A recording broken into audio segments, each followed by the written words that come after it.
Yo, what up, YouTube? Welcome to the nation. It's Prodigy, and it's time to go ahead and get started once again with my impressions of the Call of Duty Black Ops 3 beta and how it stands. I wanted to start here at this screen and that previous screen that you very quickly saw the flash to say that I am not the best Call of Duty player. You're not going to be getting like 10 OKD gameplays out of me or high KD. I'm happy to go even at best. Call of Duty is not my strong suit. Shooters are not my strong suit. And so I don't want to be out here saying that this is some normal gameplay. This is my best gameplay from the beta so far. I do end up doing really well in this game and actually getting the kill streaks, which normally I don't get. I'm just going to toss that out there and just say, yeah, that happens. So where do I think and what do I think of the Call of Duty beta? Is it worth it? Let's start with the first part of that. Where is the Call of Duty beta in the Call of Duty landscape? This Call of Duty Black Ops 3 beta is, I think, a lot more what people wanted out of Advanced Warfare than they got. Advanced Warfare took the speed of Call of Duty to a new level. It made it even more frantic than it can be. Everybody's zipping around, flying around constantly, as well as it changed that map design to where you're forced to use that. Whereas, as I was discussing on the podcast with Black Magus and a following modem that I do, or a talk show, it's called Talk Show About Everything. It happens over on Twitch. What we ended up and what Black made a really good point of, and we all talked about, was how the game is designed very well. And yes, I get cleaned up. I made myself just fall. I'm trying to make it one day. But the maps are designed in a way where you don't have to use the movement. For someone like me who is very much a positional player, I am not. I like to rush. I like to stay moving, but I am not good from. If I right there where you saw me and the dude kind of see each other, I'm not the most reactive person. I don't have the fastest reaction. I'm not going to be the snapshot. I have something where I'm going to kind of outposition you to be where you might not be looking or be where you might not be, and constantly be moving so that you can't lock me down. I think this does a good or bad thing for that gameplay style. I think every style has its place. I've run into a few campers. Luckily, the wall running, in my opinion, makes it a lot easier to deal with campers. I can come up high on the wall when they're looking kind of straight across and really drop down and knock them down, knock them out. So it's really good in that respect. From the other Call of Duties, this feels kind of like a Black Ops experience. Keep in mind, I have minimal experience when it comes to anything beyond Modern Warfare 2. I did stop playing Call of Duty super heavily, and in reality, I played Black Ops 2 for a couple of days, a few hours, maybe 8 hours of gameplay out of Black Ops 2. Out of Black Ops 1, there was definitely some more than that, but in general, I haven't played Call of Duty as heavily as I once was.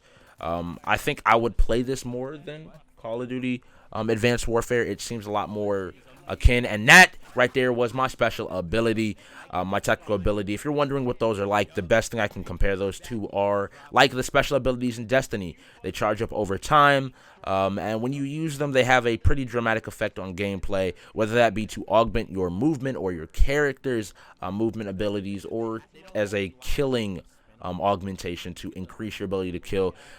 Generally, they're all one-shot kills if you do that. I use Glitch, which is kind of like let's go back in time, and let's slip back 3 or 5 seconds. I still keep the same health, still keep the same amount of ammo, but maybe I can do something a little bit more with a different position. Again, playing very much to my game style. There's 8 currently in the beta, and I think there's some for every play style. Now, there are issues with that. I believe there's one that allows you to revive, which I don't like for something like Search and Destroy.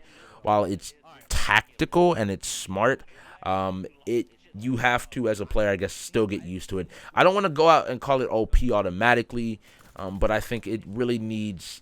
It's something that you're going to have to really get used to, the idea that you can kill somebody and they can stand back up a few seconds later and get you. So as somebody that rushes, especially in a team deathmatch mode, it doesn't matter because I'm not staying and looking at a body for too long. But in Search, where every kill kind of matters, every kill needs to be planned out and thought out, it really will affect gameplay if you aren't careful enough to pay attention to when somebody dies or when they don't die or if they've come back to life. It's something that's going to take some getting used to.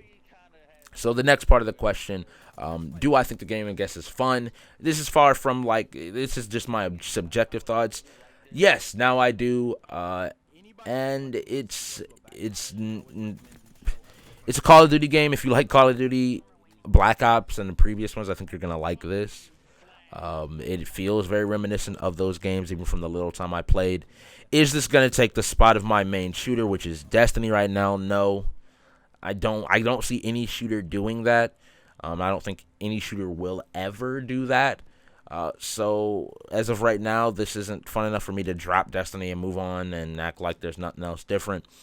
But I think that it's solid. It's good. It's the right direction for Call of Duty. And I think there's a lot of things that can be done better. They definitely got to do some balancing. Some of the weapons are really strong. Here are some of the score streaks, excuse me, not kill streaks.